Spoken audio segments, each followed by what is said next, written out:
agad. Di ba siya? Dinala ko sa uncle ko ba? Hilaw pa siya pero masarap. Indian Mingo kasi yung ano talaga yun. Indian kasi talaga yung common dito sa Visayas. Pero doon sa kuan, sa Davao. Hilaw pa. Carabao. Hilaw pa.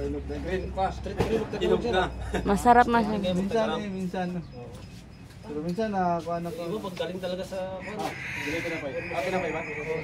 Magaling man yan siya magtagalog. Magaling siya mag-English din. Mag-English ka nga, Bi. Magaling mo mag-English yung Tagalog.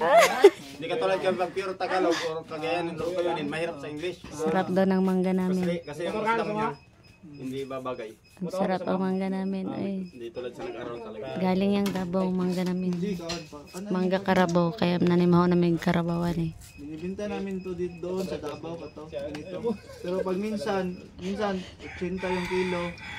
Minsan kuan. Ano, masarap, Francis? 50. Sarap. 50. Sarap, no? Sarap. Grabe mga idol. First time ko lang na. Walang kasimasin. Oo. Niya pag may ano, panit. Pwede nang po sinampag ni Pan Hindi, bawal magsalita ng Bisaya. Oh, wag magsalita ng Bisaya kasi andito sa Tagalog zone. Paano kaya nila nalaman na yung guwa ko?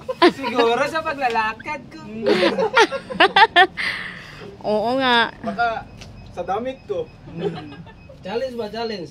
Kanang yung pagsalita ng Bisaya, Tagalog lang. Pwede po, pwede. Tagalog lang tayo dito. Sige. Pag magbisaya, bayad ng G's. Ay, Ano yung nagdahin nyo? Hindi ka mo salita.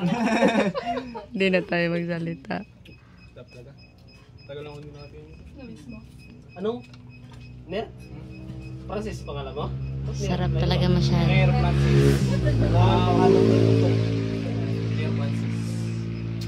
Mangga ni Sabado. Kaya ba ko hindi ako makilos-kilos kaya ito. Tumayo pa kami kasi hilig din namin yung magkuhan sa dagat. Magkuhan ng mga naman dagat. Ito yung ginasinda ko ng mga video. Kasi iba doon ibang dagat doon. Meron kang mahuli pero iba hindi katulad dito na kuhan. Meron nga talaga makikita. Oo. Mayaman kayong palawag. Oo, sabi ni Francis eh. Napagyabang ba kita dyan? Kaya ko si Sigong, sabi yung mga sisit, nag-aahon yun. Mabuti nakaahon ka ngayon. Kailangan humingi para sa bayan. Ha. Pagkakaroon ng bayan yung kabataan eh. Ito na, pag